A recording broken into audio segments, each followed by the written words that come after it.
মূল বিষয় হল সম্পদ গড়া, সেটা টিকিয়ে রাখা, আর শুধু টাকার বাইরেও জীবনের মানে খোঁজা, এইসব। একদম। এখানে ফোকাসটা থাকবে মূলত মানসিকতার ওপর।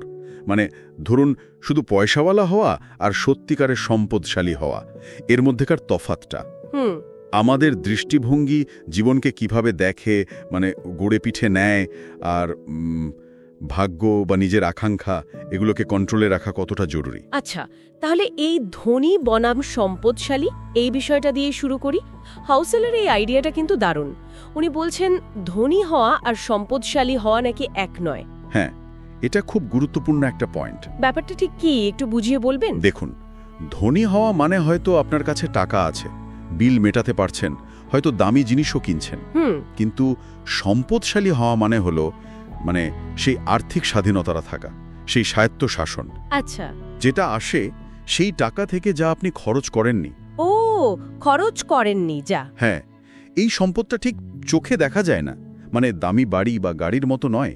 আচ্ছা, এটা হলো সেই ইনভিজিবল সেভিংস, অদৃশ্য সঞ্চয়, যা আপনাকে নিজের সময়ের ওপর, নিজের পছন্দের ওপর নিয়ন্ত্রণ দেয়। ওটাই আসল স্বাধীনতা।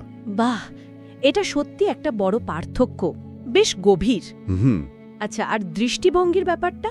হাউসেল যে লটারির টিকিটের উদাহরণটা দিয়েছেন, যে কম আয়ের মানুষেরা নাকি তুলনামূলকভাবে বেশি টিকিট কেনে। হ্যাঁ হ্যাঁ, বাইরে থেকে দেখলে তো মনে হয় আরে এটা তো পয়সা নষ্ট করা, অযৌক্তিক। ঠিক, কিন্তু এখানেই তো দৃষ্টিভঙ্গির খেলাটা, তাই না?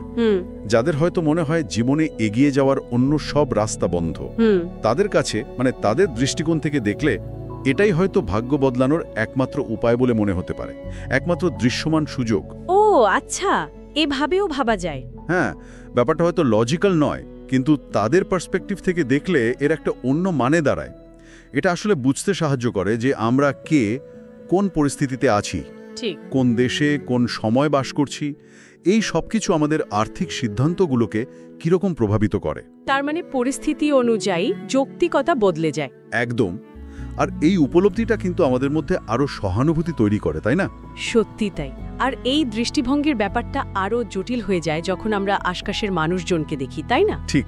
যা আমাদের পরের পয়েন্টে নিয়ে আসে, ফোমো, মানে ফিয়ার অফ মিসিং আউট।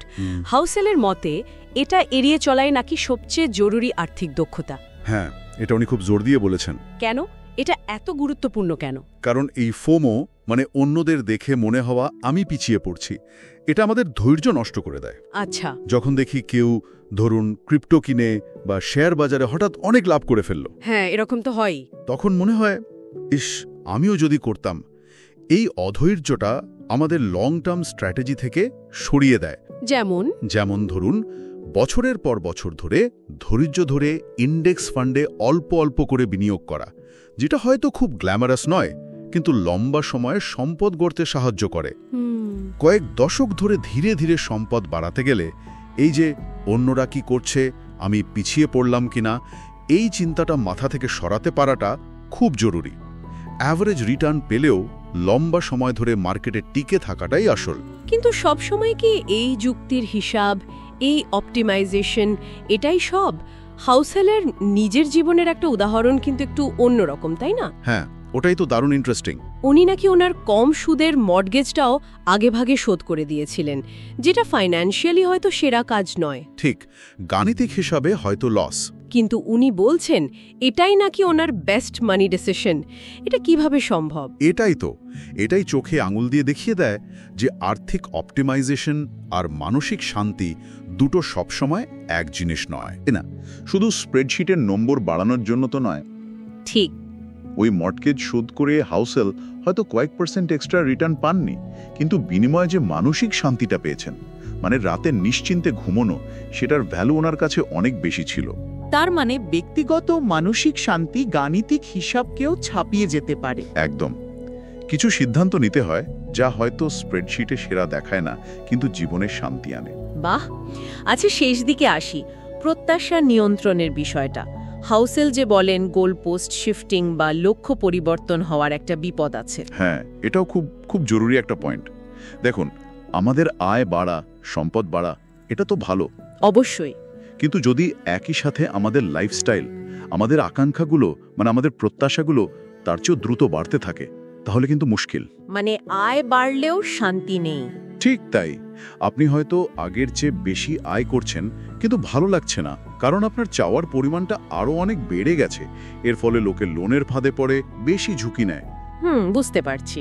আসল কথাটা হলো, আপনার যা আছে মানে নেট সম্পদ, আর আপনি যা চান মানে প্রত্যাশা, এই দুটোর মধ্যে একটা স্বাস্থ্যকর গ্যাপ, একটা ব্যবধান বজায় রাখা। শুধু সম্পদ বাড়ানো নয়, নিজের প্রত্যাশাকেও কন্ট্রোলে রাখাটা জরুরি।